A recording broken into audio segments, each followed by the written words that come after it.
Ciao ragazze mie e ragazzi miei e bentornati sul mio canale. Allora, oggi facciamo una bella lezione sul karma.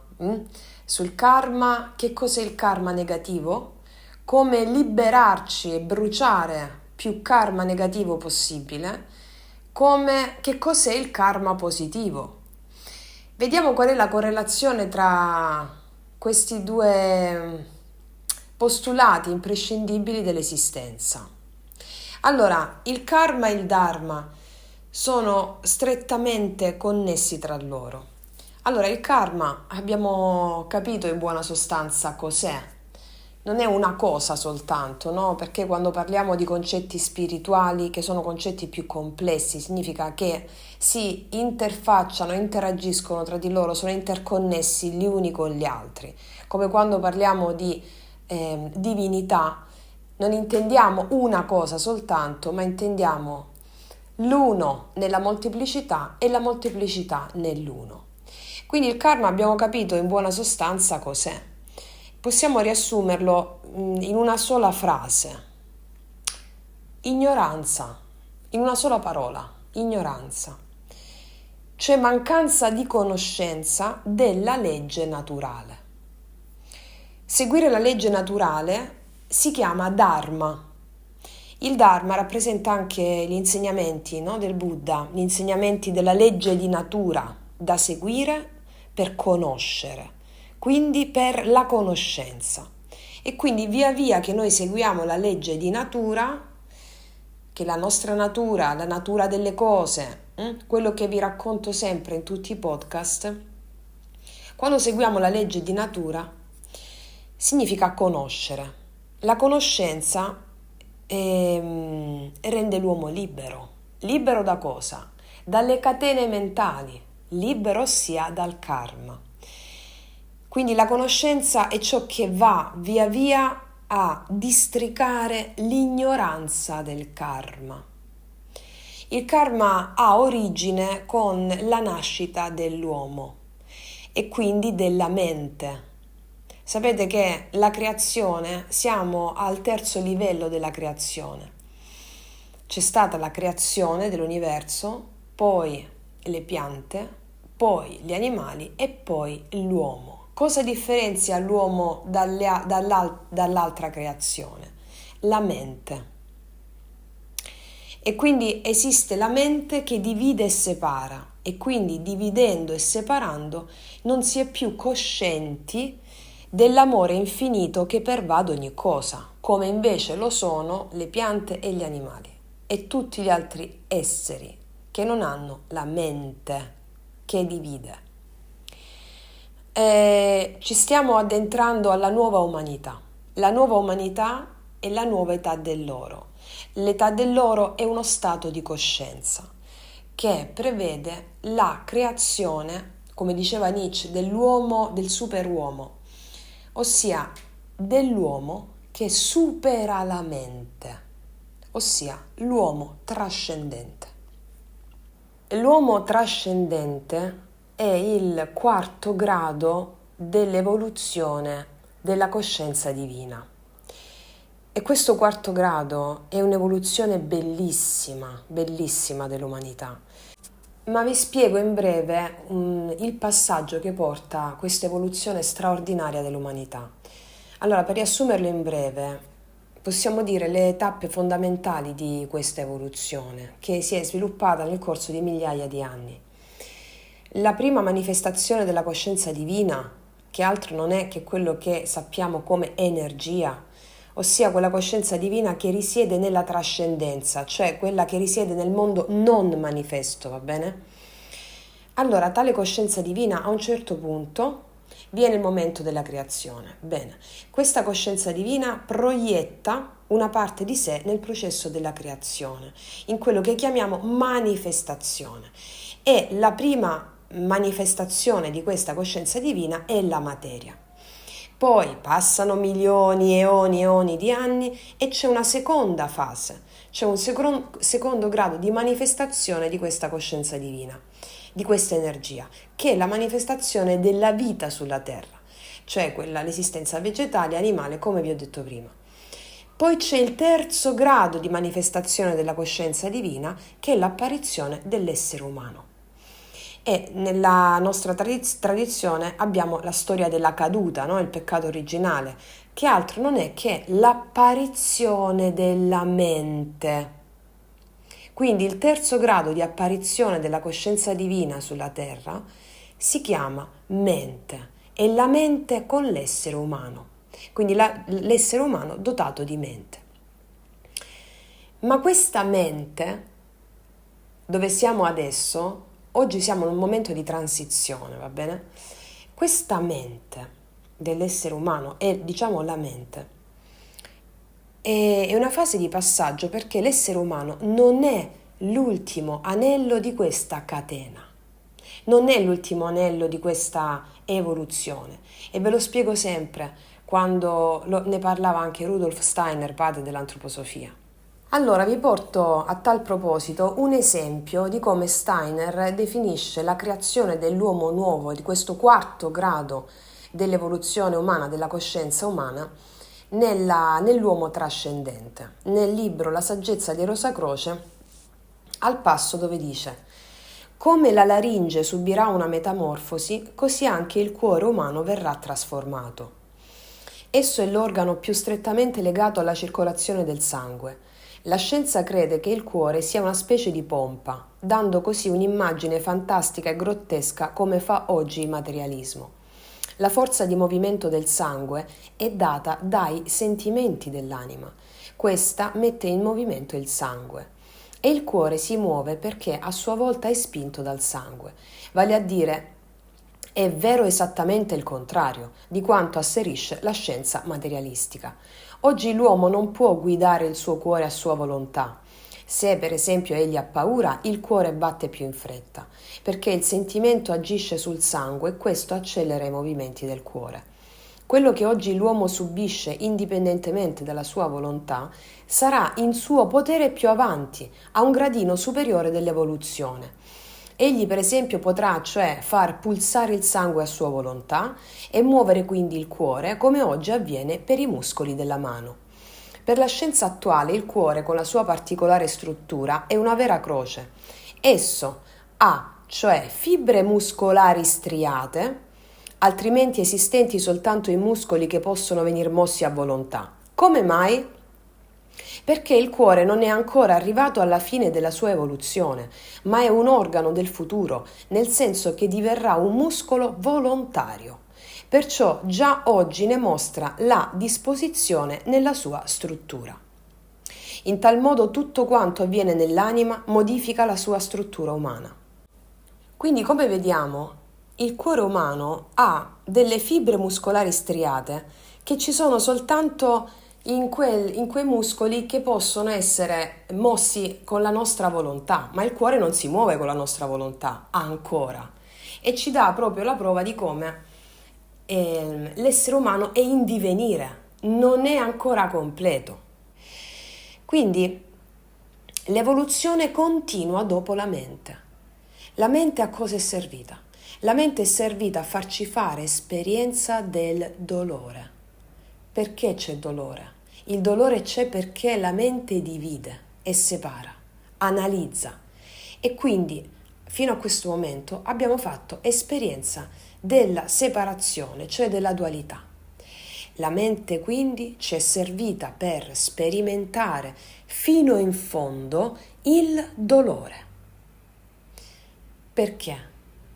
Qual è la vera separazione? La separazione originale è proprio la separazione dalla nostra origine divina. Cioè ci siamo dimenticati con la mente da dove veniamo. E quindi abbiamo fatto diventare la mente la nostra guida, creando tutto un mondo illusorio che non esiste perché non è creato sulla base della verità. È tutto un sogno, un'apparizione. Come dicono i buddisti, esiste solo il vuoto, lo spiegano anche i fisici oggi, lo spazio è vuoto. Esiste soltanto le tue credenze, quello che hai nella mente che immagina e crea. e abbiamo creato una realtà staccata da quello che in verità noi siamo. Perché? Noi siamo la trascendenza, noi siamo il nostro sé superiore. Però in che stadio ci troviamo? Nella transizione verso il quarto grado evolutivo dell'umanità, ossia della coscienza divina. Dobbiamo divenire il nostro sé superiore. Questo è il punto in cui ci troviamo. E stiamo facendo il passo verso una nuova manifestazione dell'essere umano, dal terzo grado al quarto grado, ossia l'uomo trascendente, ossia l'uomo che supera la mente, trascende la mente. E lo stadio della mente ormai è giunto a livelli criticissimi, cioè ognuno si identifica con i suoi pensieri, con le forme pensiero che creano una determinata identità egoica, che quindi è separata e che quindi soffre. Ecco perché la sofferenza è arrivata all'estremo. E questo io, questa identità, quello che vi dico sempre, è destinata a crollare, a distruggersi, per salire al grado che la coscienza divina ci sta chiamando a fare, all'uomo trascendente. Questo quarto grado di coscienza divina è ciò che viene chiamato manas superiore o sovramente, ma non ha niente a che fare con la mente che conosciamo noi, perché non è una mente che divide, ma è la coscienza dell'unità.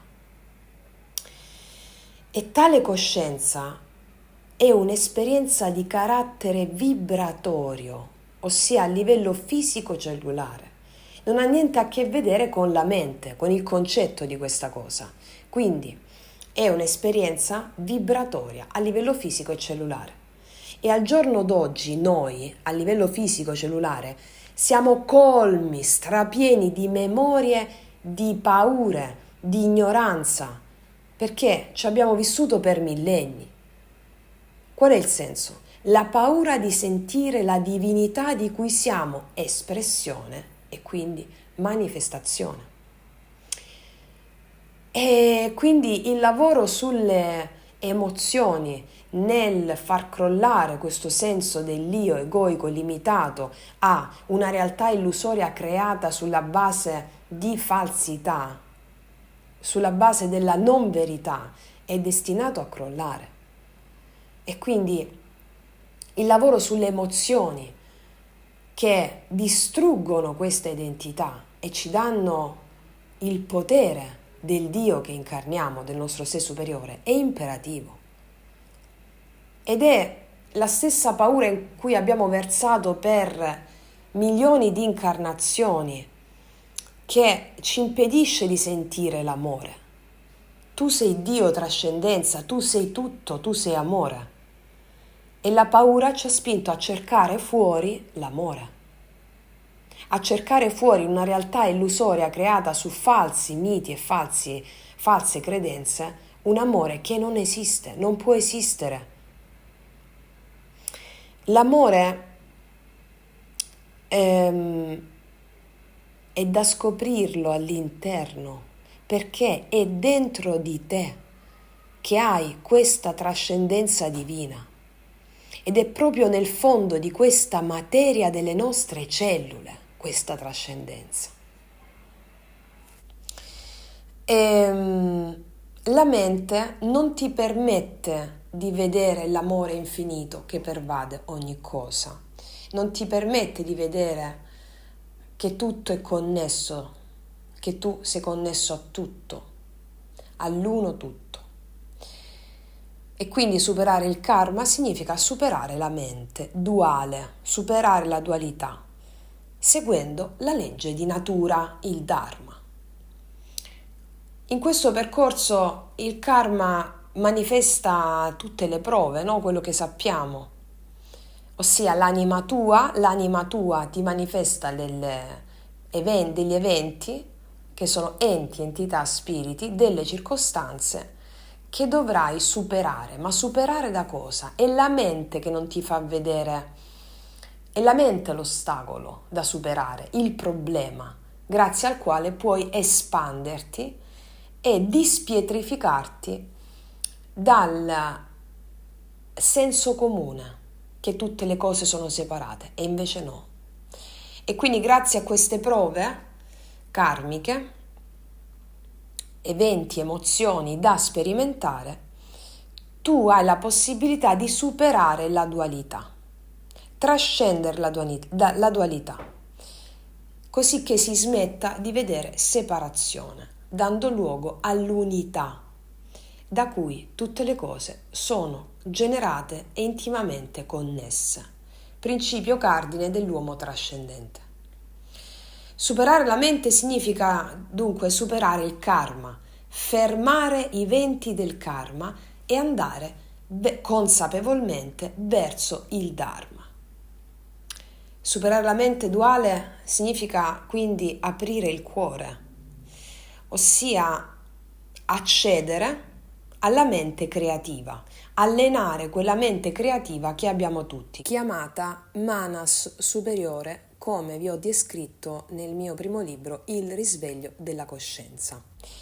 Quindi bisogna allenarla questa mente creativa, questo Manas superiore. Come? Con la consapevolezza. Il Manas superiore, la mente creativa, è quella mente che tutto crea, è la tua anima, è l'anima che immagina. La vera mente è quella dell'anima. E in tutto questo il postulato imprescindibile è la consapevolezza delle cose. La consapevolezza supera l'ignoranza, è l'opposto dell'ignoranza. L'ignoranza è del karma. Allora, karma negativo, karma positivo. Come si fa ad avere karma positivo? Bene.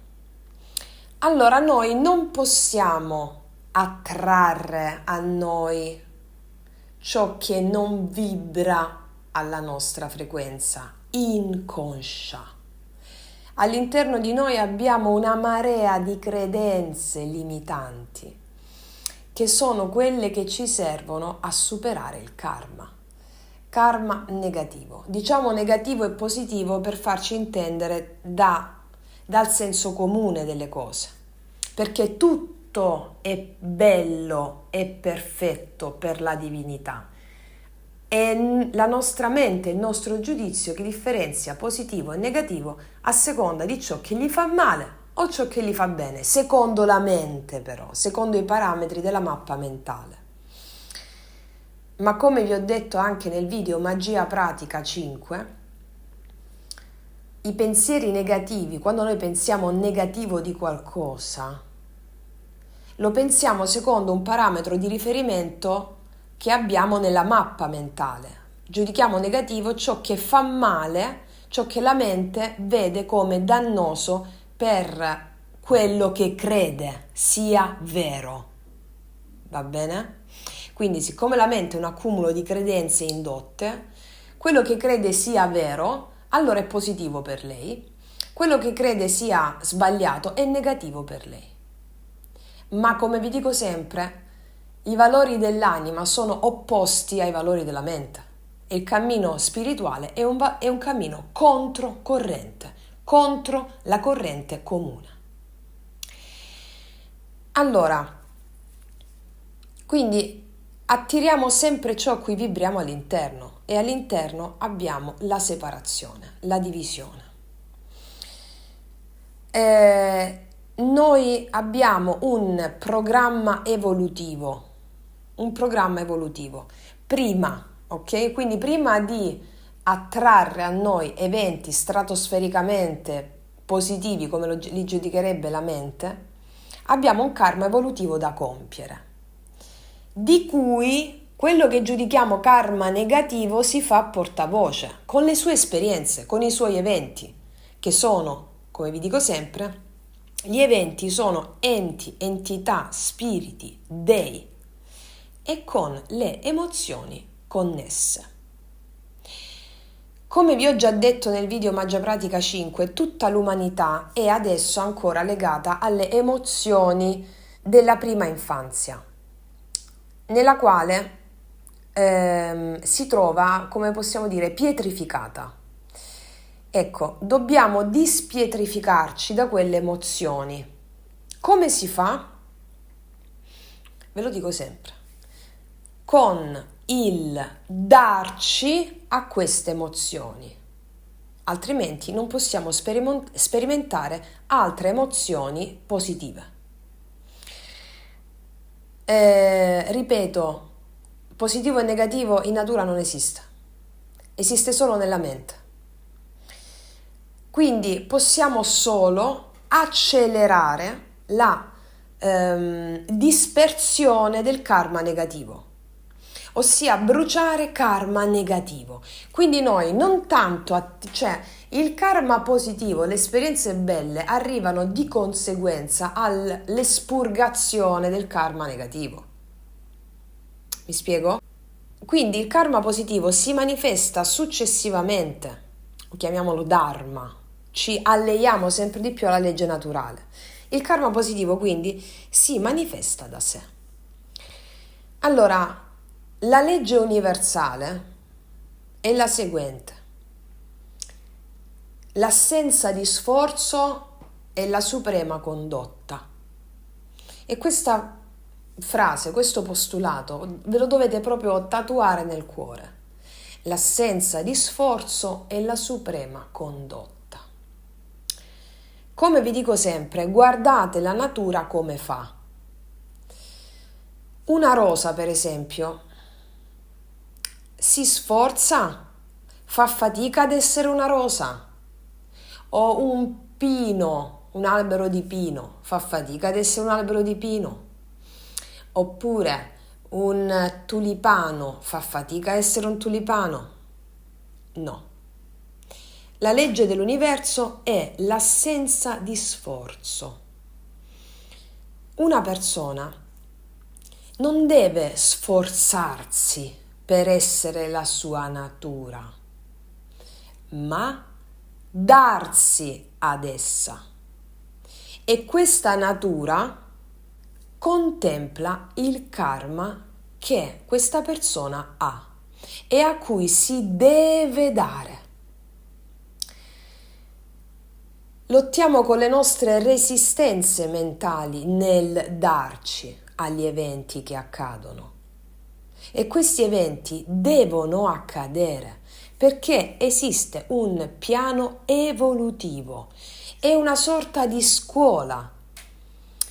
Non possiamo andare all'università se non abbiamo fatto le scuole elementari. Mi spiego? Avviene per gradi evolutivi e quindi c'è un piano evolutivo precedente da cui non ci possiamo sottrarre, che include gli eventi del karma, ma ci dobbiamo dare per accedere allo step successivo chiamato karma positivo. Bruciare il karma negativo è lo scopo di tutti noi. Bruciare il karma negativo è lo scopo di tutte le anime, di tutti gli spiriti. Dovete sapere che nel buddismo Theravada, il buddismo Theravada ci racconta che esistono alcune categorie di spiriti che sono chiamati preta o prema, non mi sto ricordando bene, che vorrebbero avere il corpo fisico. Cioè come se questi premono affinché abbiano un benedetto corpo umano.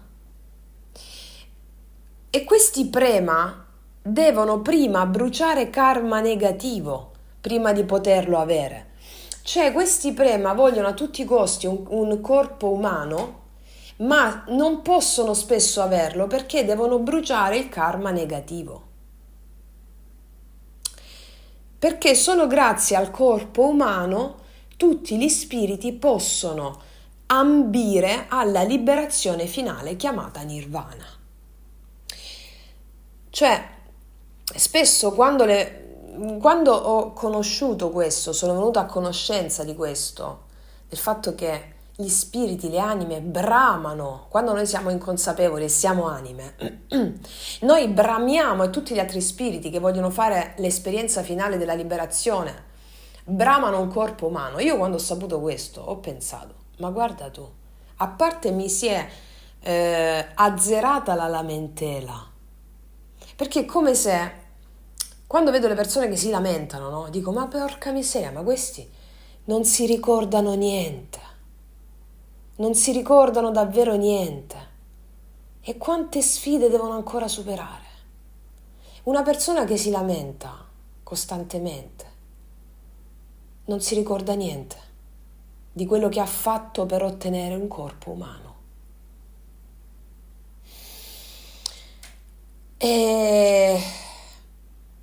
Ma perché è tanto ambito questo corpo umano?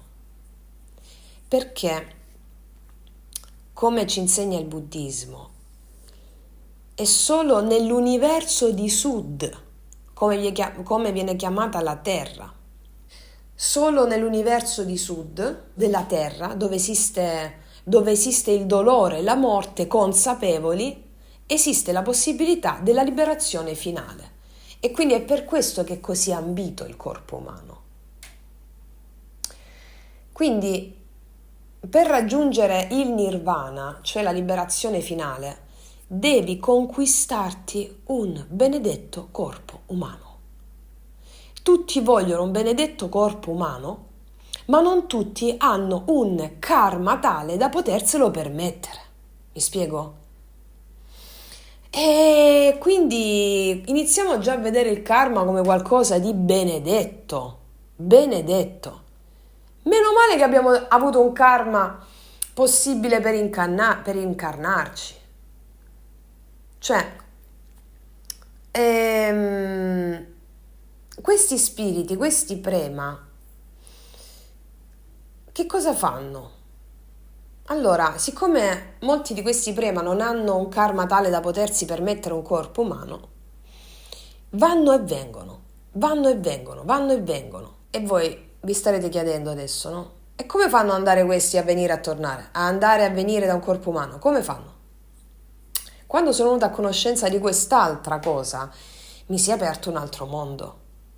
Cioè, voi lo sapete che questo andare e venire di questi spiriti dà origine a quello che noi oggi definiamo come aborti? Oppure le morti premature? Ecco, gli aborti o le morti premature hanno a che fare con questi prema, questi spiriti che vogliono un benedetto corpo umano, seppur piccolissimo, seppur per un giorno soltanto sulla terra, per loro è oro. Cioè, vi rendete conto che un giorno vissuto sulla terra in un corpo umano è oro?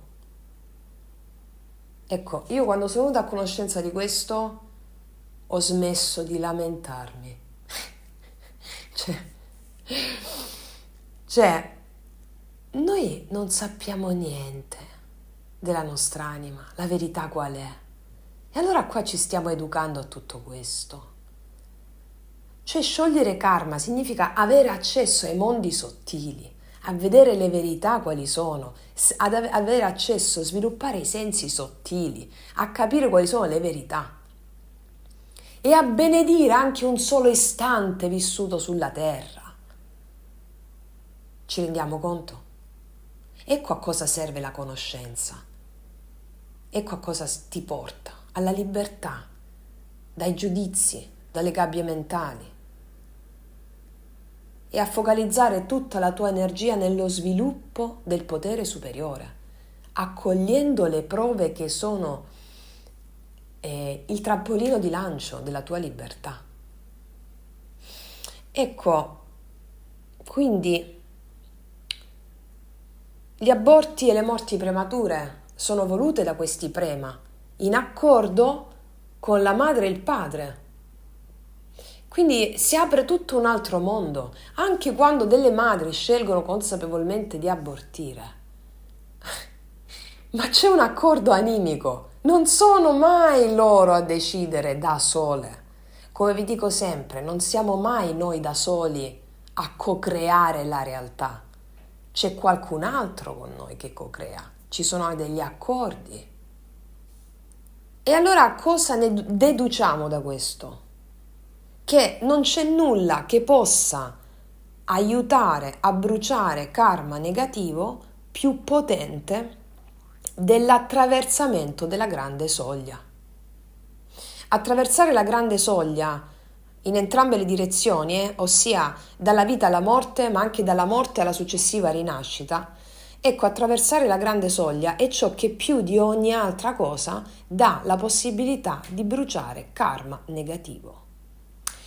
Questi spiriti vanno e vengono, e quindi già vi state sicuramente chiedendo o dicendo: quindi per bruciare sto karma negativo devo morire? Sì, sì, certo, devi morire. Proprio come il protagonista di Matrix, come ve l'ho già raccontato nel video Magia Pratica 4, il protagonista di Matrix di nome Neo muore alla sua vecchia identità, a quello che credeva di essere un io limitato, e soltanto quando muore alla vecchia identità illusoria del karma vince su tutti e tutto. Quindi la morte non va intesa in senso letterale, e come vi ho spiegato già nel video Magia Pratica 4 e Magia Pratica 5, l'anima, come diceva anche James Hillman, è l'atto stesso dell'immaginare. Quindi l'anima immagina tutto, comprensive la nascita e la morte.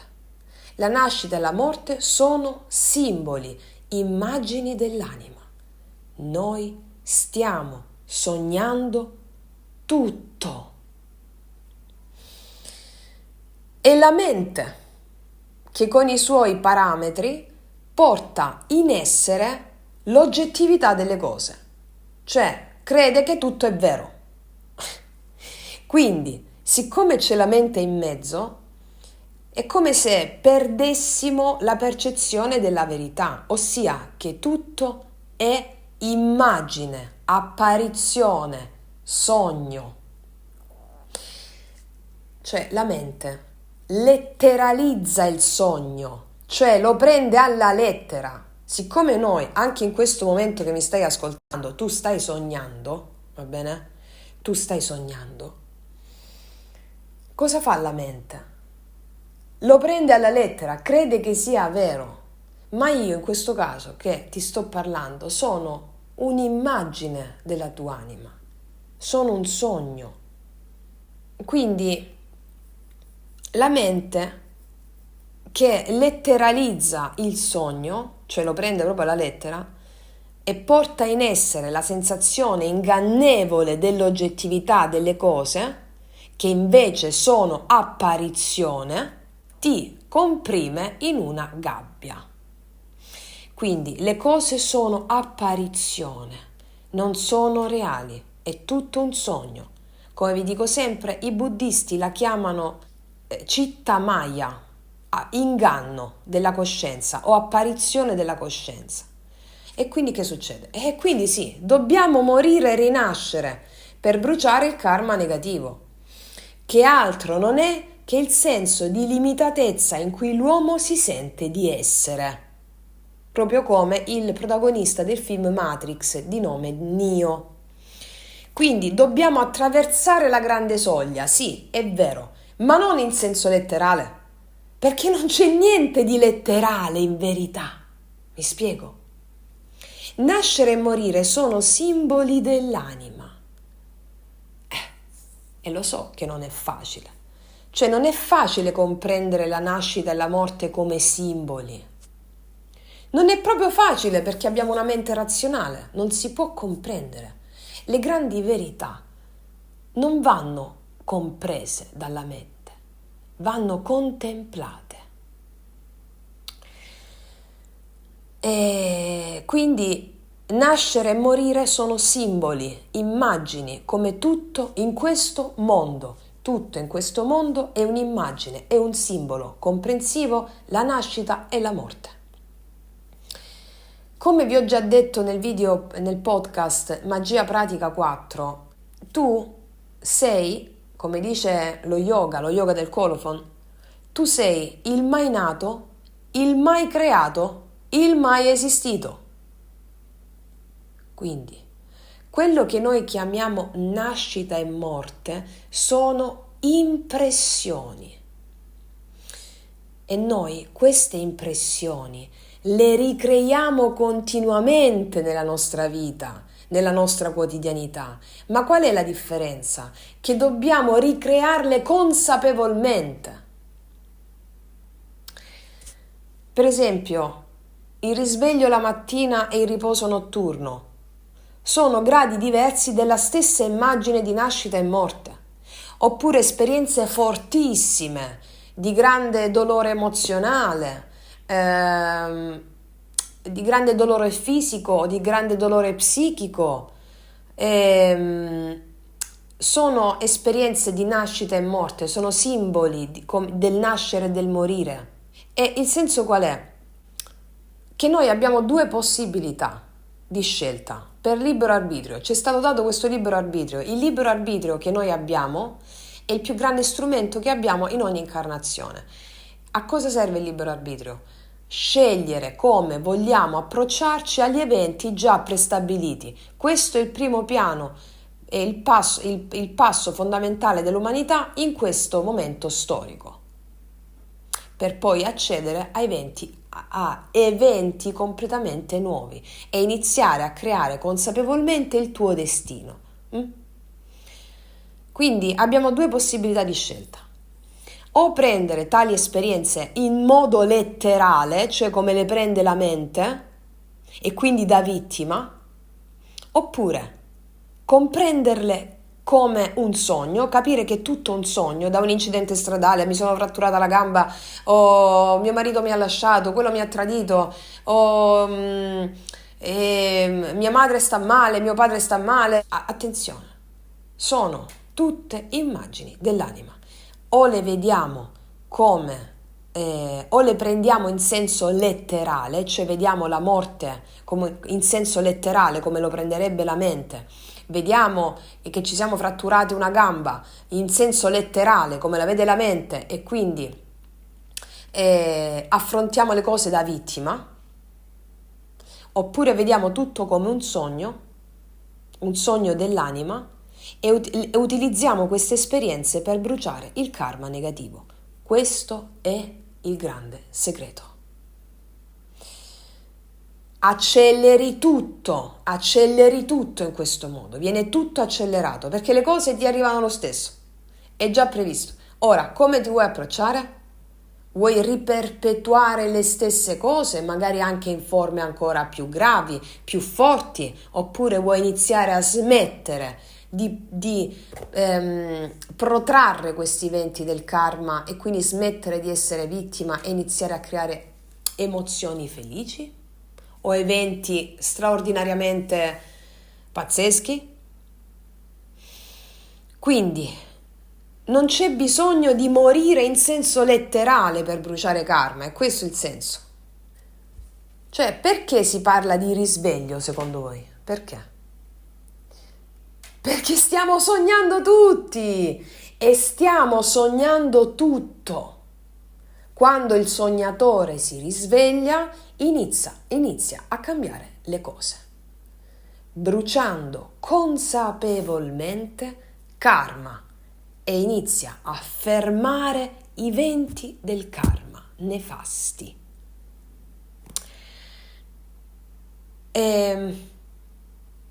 Come si muore in senso animico? Cos'è la morte per l'anima? Come si fa?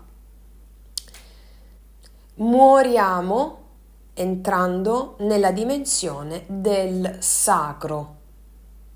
Cos'è la dimensione del sacro? Cos'è la morte per l'anima? Il darsi, l'offrirsi. Questa è la morte in senso animico. Questa è la morte per l'anima. Cioè darsi, offrirsi. Darsi a cosa? Darsi agli eventi che sono enti, entità, spiriti. Darsi agli spiriti, darsi agli dei significa al sacro. Questo è l'atto sacro. La bellezza è l'espressione del sacro. La bellezza è la capacità di darsi, di offrirsi, di morire. Quando ti dai alla natura, alla legge naturale, alla tua natura, muori a te stesso, muori al senso limitato dell'io, muori all'ego. Darsi è amore e l'ego non può darsi perché ha paura di morire. L'ego ha paura dell'amore. Quando per esempio vedi un fiore, perché un fiore è bello secondo te? Un fiore è bello perché è evanescente, impermanente. Un fiore ti dà la misura della transitorietà delle cose, dell'illusione delle cose. Ecco perché lo vedi bellissimo. La tua anima sa già che la bellezza è nella transitorietà delle cose. E quando tu ti commuovi davanti alla bellezza della natura, tu stai lavorando per l'ascensione. Un fiore di plastica non è bello. Un fiore vero è bello perché si dà alla sua natura. Muore, è impermanente. E invece un fiore di plastica non è impermanente. Non senti, non vedi bellezza. E quindi l'evanescenza è una delle componenti essenziali della bellezza. E la bellezza è il modo attraverso cui si rende evidente il sacro nel mondo. Mi spiego? Cioè, quando tu vedi bellezza, qualcosa che colpisce la tua attenzione, bellissimo. Ecco, la bellezza è il modo attraverso cui il sacro si rende evidente ai tuoi occhi. Cioè, la capacità di darsi, di offrirsi per amore. La natura, tutto ciò che fa parte della natura, si offre per amore. Ma noi stessi ci stiamo offrendo alla nostra natura, lo facciamo in modo inconsapevole, perché già dalla nascita noi iniziamo a morire. E quindi noi, la nostra anima incarnata in questo corpo, già di natura si sta dando per amore della vita. Noi muoriamo per amore della vita, che è una soltanto, e tante incarnazioni.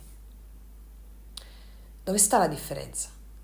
Che la consapevolezza accelera tale adempimento della creazione dell'uomo trascendente, che supera la mente. Quindi l'uomo trascendente supera la mente. Quindi la bellezza è la forma attraverso cui l'amore si rende manifesto nel mondo sensibile, cioè in quello che vediamo con gli occhi. Quando vediamo la bellezza della natura, stiamo vedendo puro amore.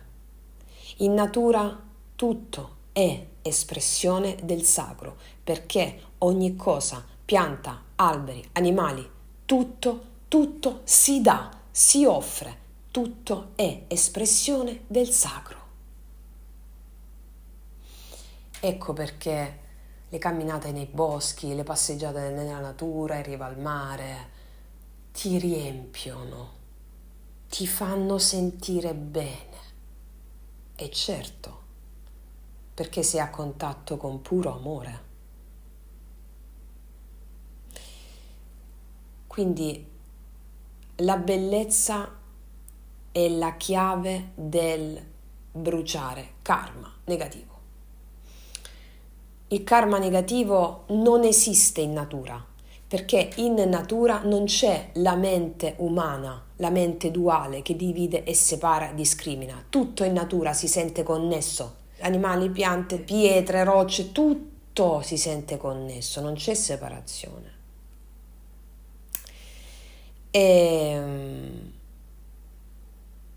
E quella stessa mente umana è ignoranza dell'amore, ignoranza dell'evanescenza.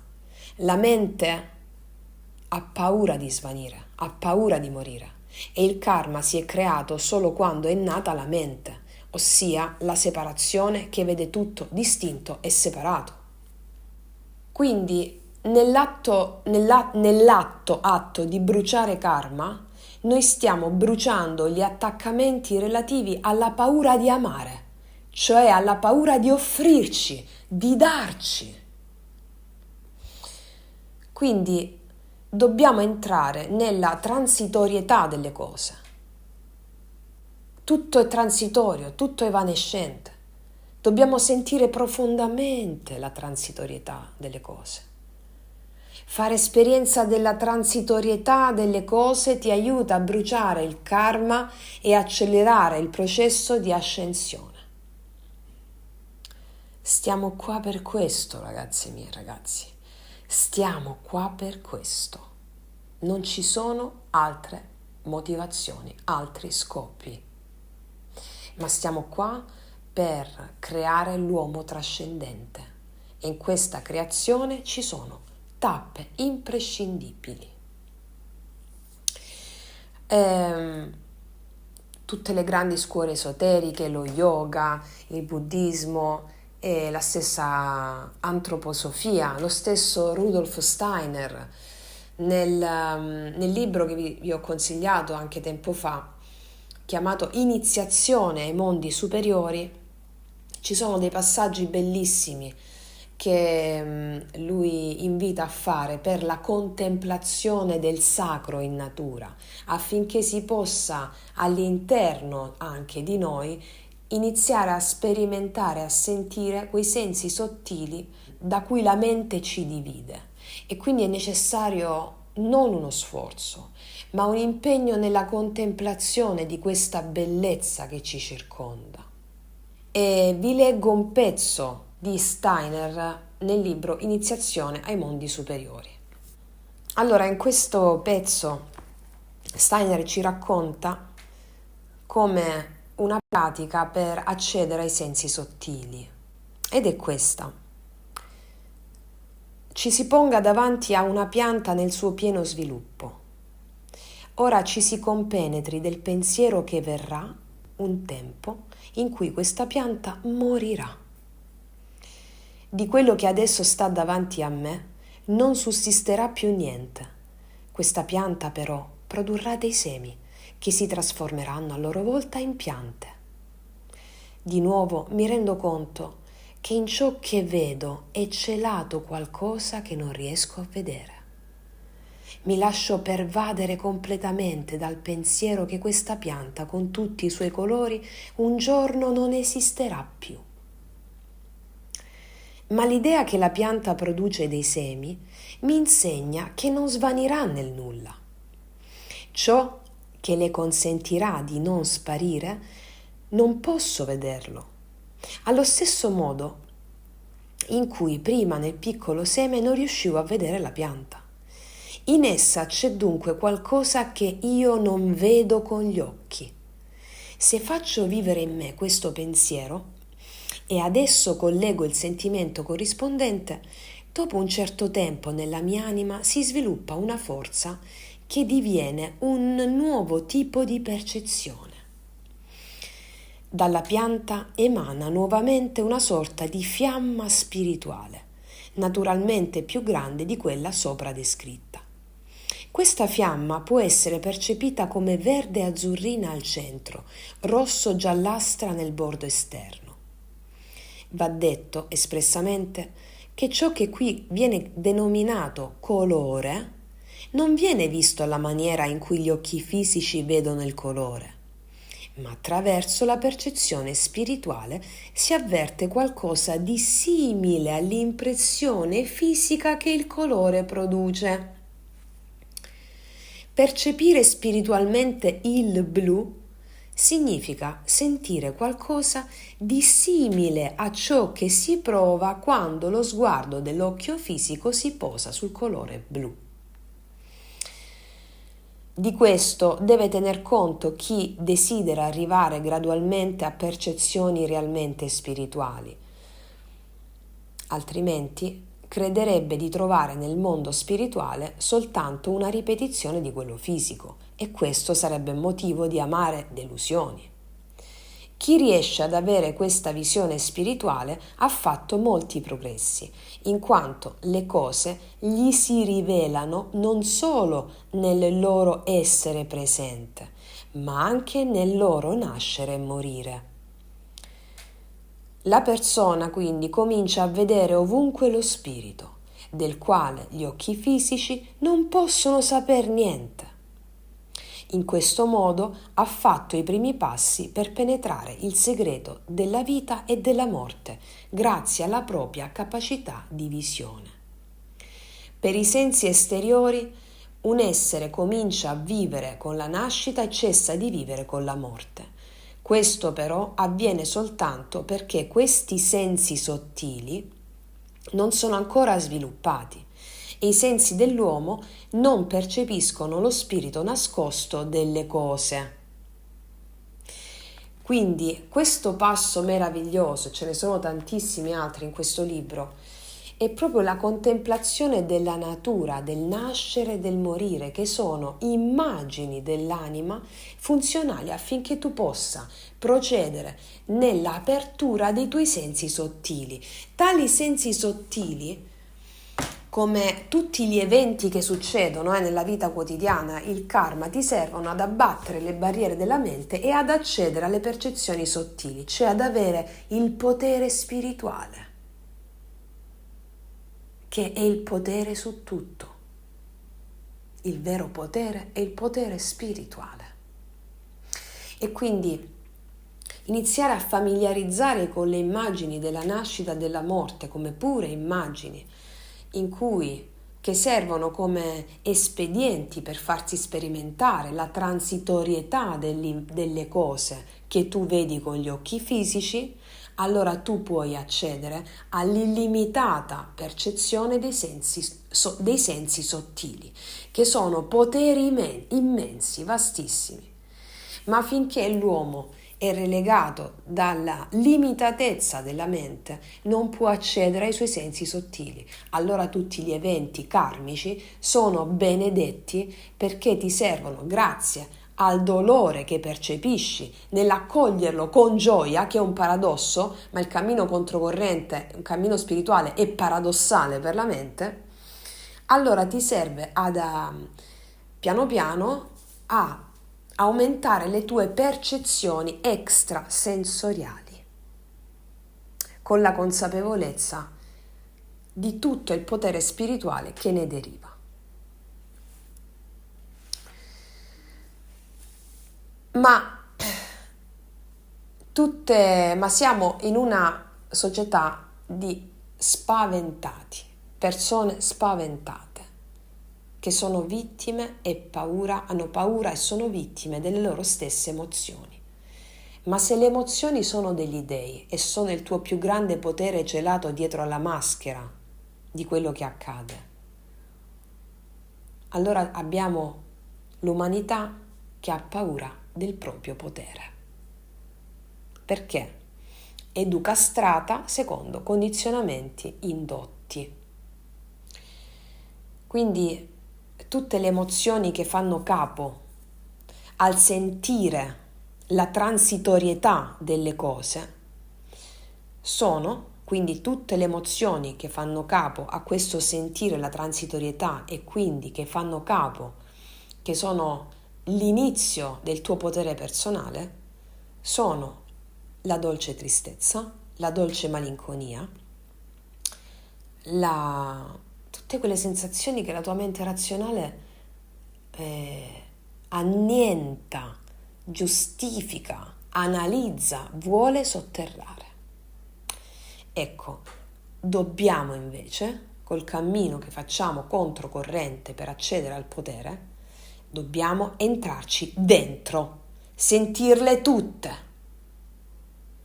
E questo è il passaggio per bruciare il karma e per accedere ai poteri spirituali.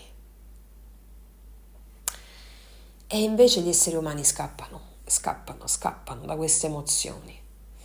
Le persone non comprendono che gli eventi che scatenano queste forti emozioni hanno il fuoco sacro che permette al karma negativo di bruciare. Le persone combattono le loro emozioni etichettando l'evento come male, come negativo, come sbagliato, lottando contro l'evento. E poi, come se non bastasse, abbiamo questa psicologia da bar, come la chiamo io, che è proprio veleno per il sacro, veleno. La psicologia da bar che ti dice? Non ascoltare la tristezza, non perdere tempo a essere triste, sii positivo, ok. Questo insistere sul pensiero positivo il più delle volte è proprio la fuga e non riesce a bruciare il karma negativo. E quindi questo non solo non ti permette di essere prospero in termini di abbondanza spirituale, materiale, di salute, di bellezza, di idee, perché questo è il senso, Tu bruci karma negativo accedendo alle emozioni, ringraziandole e ti arriva una prosperità illimitata. Ve lo racconto sempre di come ho sperimentato la mia prosperità grazie a tutto questo lavoro, no? Ma me lo raccontate anche tantissime di voi. Quello di oggi vuole essere proprio un podcast, lezione, studio su mettere i punti su alcuni argomenti importanti, contribuire alle nuove sorelle e fratelli che ascoltano alla loro prosperità, no? Io lo so che tantissime di voi, centinaia, mi scrivete come avete adempiuto a tali emozioni iniziando a generare la vostra prosperità, io lo so. Quindi questa cosa del pensiero positivo non ti permette di essere prospero, perché non ti permette di fermare i venti del karma. Tu non ti stai dando e ti mantiene dove stai, e aspettando poi il prossimo evento che ti succede, magari anche in forme più grosse, perché tu sei scappato la volta prima.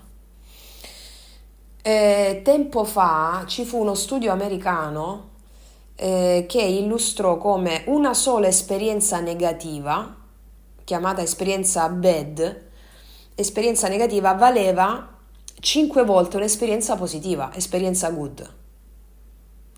E questo è interessante, un'esperienza negativa vale 5 volte una positiva. Quindi, questo pensiero positivo a tutti i costi, no?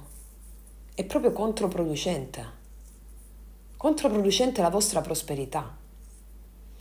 Dovete vivere nel flusso di quello che è destinato a compiersi, perché solo in questo modo bruciamo paure, attaccamenti, resistenze all'amore, ossia il karma negativo. Devi accogliere consapevolmente queste esperienze, perché accadono comunque a tutti, ma la differenza sta nella consapevolezza. La consapevolezza accelera il processo. Come avete capito, la consapevolezza è la chiave di tutto. Stai lì consapevole di quello che sta succedendo. Non devi fare niente, devi stare nel flusso. Non devi andare contro le onde naturali. Devi stare nel flusso, farti trasportare dalle onde. Non devi combattere le onde. Devi andare verso natura. Le onde sono la tua stessa natura. Non puoi andare contro la tua natura. Ok. Essere consapevoli che ciò che è negativo per la mente molte volte non è male per l'anima è un passo molto importante di sviluppo. Non dovete sforzarvi di pensare positivo, perché ricordiamo che, come vi ho detto prima, tra la legge naturale più importante, la suprema condotta e assenza di sforzo, e la psicologia da bar è una psicologia motivazionalista, cioè ti spinge a cercare di trovare la motivazione a tutti i costi. Dai, pensa positivo, ti devi motivare, ma tu Non ti devi motivare, non devi sforzarti di motivarti. In natura la suprema condotta è l'assenza di sforzo. Tu non ti devi sforzare a trovare nessun tipo di motivazione. La motivazione per pensare positivo non la devi trovare. Nella misura in cui ti stai sforzando è sbagliato. Invece dovete concedervi di vivere queste emozioni per accelerare il processo del karma, affinché voi possiate ascendere sempre di più ai nuovi poteri e percezioni spirituali. E allora, facendo in questo modo, non ti si presenta più il problema del pensare positivo, mi spiego, perché comprendi il valore sacro di ciò che accade e davanti alla consapevolezza del sacro la mente si ammutolisce. Questa è una società che ha perso il sacro, il senso del sacro, ed è iperrazionale, macchinizzata, sono automi, è tutto automatizzato. E a me infatti le macchine automatiche non mi piacciono, per dire una cosa. Cioè, mi spiego, il senso del sacro è stato perso e noi dobbiamo recuperarlo in ogni attimo della nostra vita. E questa società dove c'è divisione, separazione e nei valori odierni il positivo è ciò che non dà dolore. E come invece oggi noi sappiamo, il dolore è la chiave maestra del sacro, di accesso al potere vero, e quindi ne deduciamo che questa è una società di vittime senza potere. Del pensa positivo, prendi la pillolina, smetti di sentire, smetti di emergere, stai qui e soccombi. Ecco qual è la nostra società attuale. Questa è. Ma noi ci stiamo svegliando, siamo consapevoli, quindi siamo già risvegliati al sogno, perché anche la società che stiamo vivendo, il sistema culturale che stiamo vivendo è un sogno, è un'immagine dell'anima affinché tu possa sempre più fare esperienza delle emozioni che contraddistinguono questa società. È tutto un espediente dell'immagine dell'anima. Quindi come devi fare? Allora, quando arriva l'evento, un evento forte, e allora tu con questa consapevolezza puoi finalmente bruciare il karma, accelerare il karma.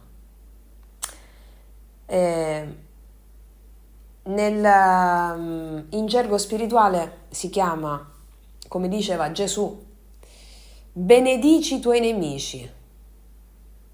Cioè, che significa? Cioè tutte quelle persone, tutti quegli eventi, tutte quelle cose che ti stanno portando una difficoltà o che ti hanno portato una difficoltà, perché siccome il passato non esiste, nella misura in cui tu porti rancore a qualcosa che ti è successo mesi fa, anni fa, allora diciamo tutto al presente. Quindi benedici i tuoi nemici, cioè tutte quelle persone, quelle cose, quegli eventi che ti stanno portando una difficoltà, che ti fanno vivere un'emozione di mancanza, di tristezza, di malinconia, eccetera.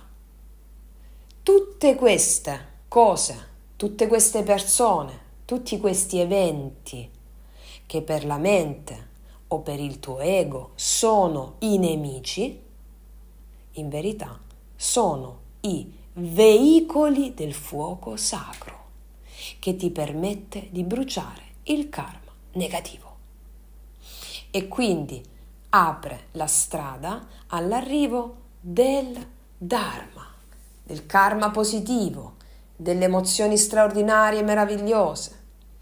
Quindi, questo ve lo dico da anni ormai, benedite e battezzate le persone, gli eventi e le circostanze che sono veicolo del fuoco sacro dell'ascensione. Quindi Ragazze mie e ragazzi, volevo farvi un ulteriore booster oggi e concludo qui.